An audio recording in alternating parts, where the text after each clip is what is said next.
Tungabhadra ಡ್ಯಾಂನ 19ನೇ crust gate ಈಗಾಗಲೇ ಕೊಚ್ಕೊಂಡು ಹೋಗಿದೆ. ಹೀಗಾಗಿ ನೀರು ಕೂಡ ಪೋಲಾಗ್ತಾ ಇದೆ. ನಾಳೆಗೆ ಗುಡ್ ನ್ಯೂಸ್ ಕೊಡ್ತೀವಿ ಅಂತ ಜಲಾಶಯ ತಜ್ಞ ಆಗಿರುವಂತ ಕನ್ನಯ್ಯ ನಾಯ್ಡು ಅವರು ಹೇಳಿದ್ದಾರೆ.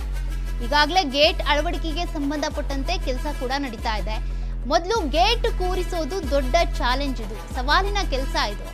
ಇದನ್ನ ಗೇಟ್ ಅನ್ನ ಅಳವಡಿಕೆ ಮಾಡಿದ್ವಿ ಅಂತ ಅಂದ್ರೆ ನಂತರದಲ್ಲಿ ಮಾಡುವಂತ ಪ್ರೊಸೀಜರ್ ಅಷ್ಟೊಂದೇನು ಕಷ್ಟ ಆಗೋದಿಲ್ಲ.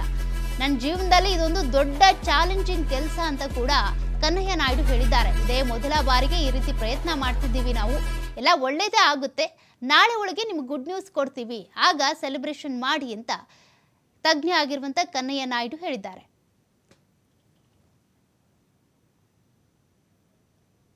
ನಾವು ರೈತರಿಗೆ ಈ ರಫಿ ಕಾಪ್ ಸೇವ್ ಮಾಡೋಕ್ಕೆ ಭಾಳ ರಿಸ್ಕ್ ತೊಗೊಂಡು ಇವಾಗ ಫಸ್ಟ್ ಹೆಲ್ಮೆಟ್ ಬಂದಿದೆ. First stop log helmet road ಮೇಲೆ ಬಂದರೆ ಇನ್ನು ಇನ್ನೂ 2 ಬರ್ತದೆ. ನಮ್ಮ ಆಫೀಸರ್ಸ್ ಎಲ್ಲ ಭಾಳ ರಿಸ್ಕ್ ತೊಗೊಂಡು ಕೆಲಸ ಮಾಡ್ತಾ ಇದ್ದಾರೆ. ಎಲ್ಲ ಸೆಟ್ಟಿಂಗೆಲ್ಲ ಮಾಡ್ಕೊಂಡಿವಿ. ನಮ್ಮ CM ಸಾಹೇಬರು ಕೇಳಿದಂಗೆ ನಾಳೆ ಈವ್ನಿಂಗ್ಗೆಲ್ಲ ನಾವು ಕ್ಲೋಸ್ ಮಾಡಬೇಕಂತ ಅಂದ್ಕೊಂಡ್ವಿ. 3 ಹೆಲ್ಮೆಂಟು.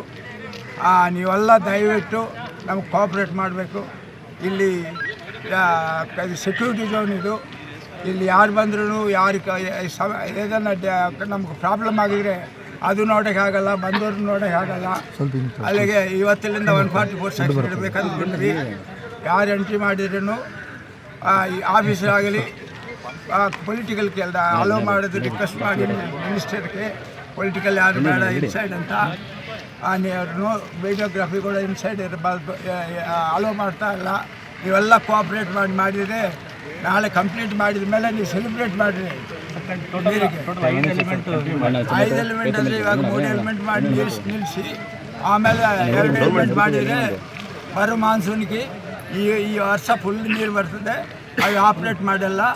ನೆಕ್ಸ್ಟ್ ಸೀಸನ್ನಲ್ಲಿ ಅದು ಹೊಸ ಗೇಟು ಹೊಸ ರೋಗ್ರಾಮ್ ಹಾಕಿ ಬ್ಯಾಲೆನ್ಸದೆಲ್ಲ ಏನು ರಿಪೇರ್ ಮಾಡಬೇಕು. ಈ ಗೇಟು ಬೇಲೂರು ಮೇಲೆ ಸ್ವಲ್ಪ ಸ್ಟಡಿ ಮಾಡಿ ರೆಡಿ ಮಾಡುವಾಗ ಬ್ಯಾಲೆನ್ಸ್ ಗೇಟ್ಸ್ ಯಾಕೆ ಚೆಕ್ ಮಾಡಬೇಕಂತ ಚೆಕ್ ಲಿಸ್ಟ್ ಕೊಟ್ಕೊಳ್ತೀನಿ. 25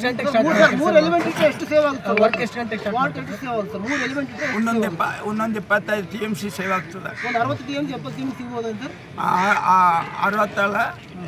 TMC ವರೆಗೂ ಬರ್ತದೆ. 5 ಎಲಿಮೆಂಟ್ಗಳು ರೆಡಿ ಆಗಿದೆ. 5 ಅವರ್ಸ್ನಿ, but immediately first 3.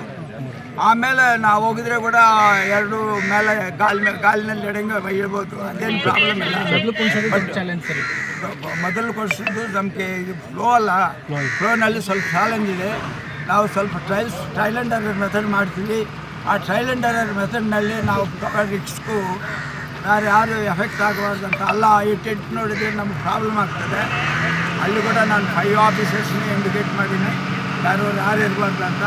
2 operators operate ಮಾಡಬೇಕಲ್ಲ, ಜಾಕೆಟ್ ಕೊಡ್ತೀವಿ. ಆಲ್ ಸೇಫ್ಟಿ ಪ್ರಿಕಾಷನ್ಸ್ ತೊಗೊಳ್ತಾ ಇದ್ದೀವಿ. ಎಲ್ಲರಿಗೂ ನರ್ವಸ್ ಇದೆ. ಸೊ ಎಲ್ಲರಿಗೂ ನರ್ವಸ್ ಇದೆ, ಬಟ್ ಎಲ್ಲರೂ ಭಗವಂತನ ಪ್ರಾರ್ಥಿಸಿರಿ, ನಮ್ಗೆ ಸಕ್ಸಸ್ ಆಗಬೇಕು.